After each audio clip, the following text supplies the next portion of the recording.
Being Human's Lenora Critchlow. Being Human... Right up, have you seen that yet, Bellamy's people? No. Paul Whitehouse has got this couple of characters in it. He's absolutely brilliant. Watch it. All right, and you can see Bellamy's people on Thursday at 10 on BBC Two. Now, our first guest can currently be seen on your screens in not one, but two primetime dramas. Hal Flash. She's in Being Human. She plays an insecure ghost, and in Material Girl, a larger-than-life fashionista. Hold on. Hey, what's the matter? How do you know Jade Nichols? Just from somewhere. I don't remember. What's got into you? Nothing's got into me. Hey. I was just trying to get work there. You walk in and start acting all weird. It's embarrassing. Oh, well, I'm sorry I embarrassed you. I just thought you might be a bit more supportive, you know, like a boyfriend instead of a prancing doll. Oh, what? Where are you going? I gotta get back. Hey, I thought you said you were coming into town so you could talk to me. Yeah, I don't think I've got time. Ali, what's happening? Would you just talk to me? The collection's been stolen, so I've got to come up with a load of new designs. Oh, my God. Yeah, How? exactly, so I've got to get back. Well, I'll give you a call later, then. Yeah. Don't bother, mate. It's Lenora Critchlow, so welcome to the show. First thing we've got to ask, because all our viewers want to know, your dad invented the Notting Hill Carnival. Is My that true? dad invented... Yes, kind of. Well... He was at the forefront. He was at the forefront of when it all kicked off. He owned a restaurant called The Mangrove, and that was kind of a central meeting point and...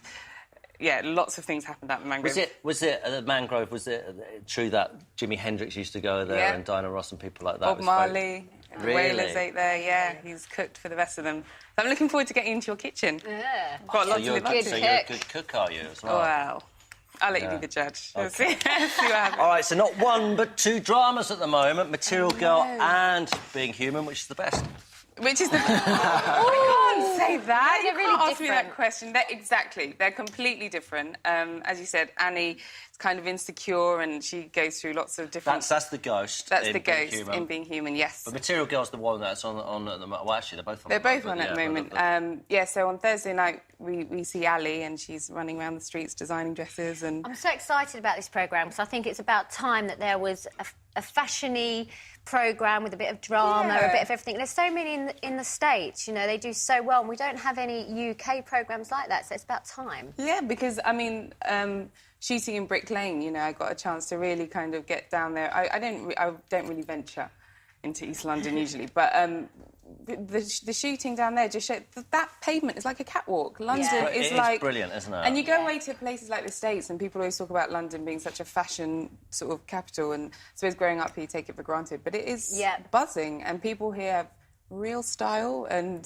sometimes it's, you know, Have you got more into your fashion since you've been doing the programme? A lot more aware, and definitely much more... I have a much bigger appreciation for the kind of the design aspect of it and how, you know, each fashion house and labels have to come up with things that stay in trend with their label but are new and original and keep changing, and the whole process of kind of being creative like that is hard. Yeah, it's a cliche question, but do you have to learn that when you're taking on this role? Have you had to meet fashion people and discuss what happens? Yeah, a fantastic support from the production team on Material Girl. They let me go behind the scenes of Aquascutum and see how some of the designers there work and how they start with...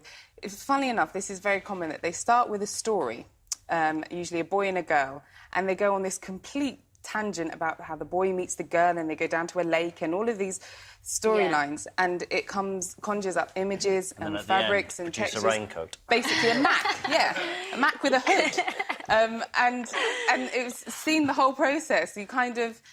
You can see how it all links together. A lot more goes into it than what people imagine. It could just be a vase that someone's sitting in a restaurant and they see a pattern on a vase, and then they do a whole collection based on that experience of looking at a vase. Have you done any fashion stuff? No. Would you like to? I would love to, yeah. I love fashion for the same reason, actually. I just love the creativeness of it, and they make women feel good, you know? So you just said a minute ago that last night you were reading scripts, and you're doing another pilot soon. Yeah. You're non-stop working. It's amazing what's happened to you, isn't it? I mean, I keep working, Yeah.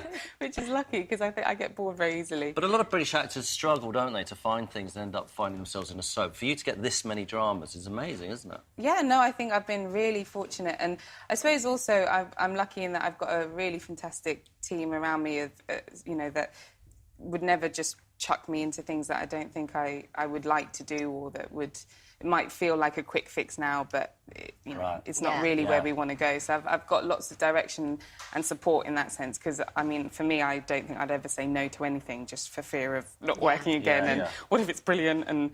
But I've got some really grounded sort of support where... So Being Human was something you did a pilot for, and then you weren't in the pilot, is that true? I wasn't in the pilot, no. And then the Facebook group got going or something, and everyone said they should make this into a series, because for anyone who doesn't know, it's about a ghost, a vampire and a werewolf all living together. It's a great premise. We've featured it a lot in this show. And it's become... massive cult status, isn't it? It's a really big show now, isn't it? I love that word, massive. But it is, everyone talks about it non-stop. It's the BBC Three's most successful ever show, is it? Yeah, no, it's done incredibly well. And I think shooting the first series, I think the three of us, we did feel kind of secretly really excited about it, that it was something that was quite special, and we enjoyed the shoot so much. But you never know how it will be received, and I don't think any of us anticipated the success of it being this big, this massive. Massive. So now it's like this massive show. Yeah, Aidan Turner and Russell Tovey. Russell Tovey's been on the show. What a top man he is, isn't he? Isn't he just? He's so lovely. I can't believe, sometimes I turn up on set and just feel so cheeky that I get paid to just hang out with those two. They're brilliant. We've got a clip of you. You're a ghost in it, for anyone who doesn't know. Here's a little clip with a ghost baby. Right, so how...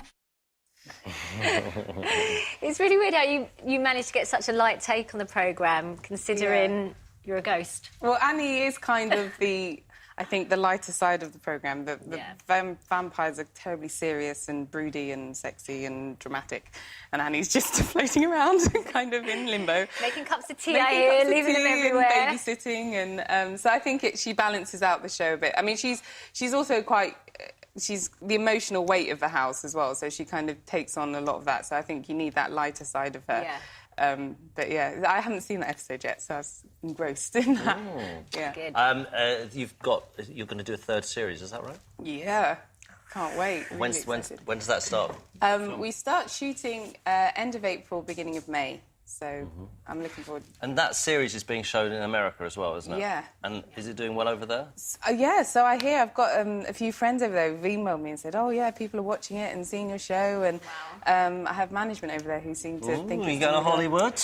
Well, if Hollywood would have me, I might see what I'm doing. I might be busy with my pilots. Bristol. In Bristol. Yeah, Hollywood can wait. I mean, yeah, I think that question is always kind of something comes up. Obviously, I like just to keep working, so... Yeah. I'm leaving it for a while. I'll go there soon. Yeah. Lenora will be staying with us and taking your emails along with In Between Us, Jane. Right up, you signed and stuff, but wouldn't it be good if you knew you were getting everything in one hit? No. Don't you think he's wrong? That food is about kind of the emotional attachment to it all the time. Food is incredibly emotional. I think I feel that well. Too. I was feeling quite angry when we were making it, and now I'm feeling quite... You're feeling the love. You're feeling quite angry. But now I'm feeling sad that we're going to eat... All right, go for it. Oh, my gosh. Wow, this looks really... What were you making for dessert? These lentils, it's going to be kind of quite hot, and then that little bit of nutty flavour on the top. You can't help but get excited about that, I'm sure. That is absolutely delicious. Smells lovely. It's your kind of food, that as well, isn't it? That was really good, isn't it? That is so good. OK, don't forget, all of today's recipes are available on our website, bbc.co.uk/. All that's still to come, but now Lenora is in the kitchen with us, so how's your cooking, girl? Good. Good? I'm going to say good, and I'm going to say it with confidence. Good mood. Oh, OK. it's very nice. Yeah. I feel like Nigella. Yeah, exactly. Because it makes you...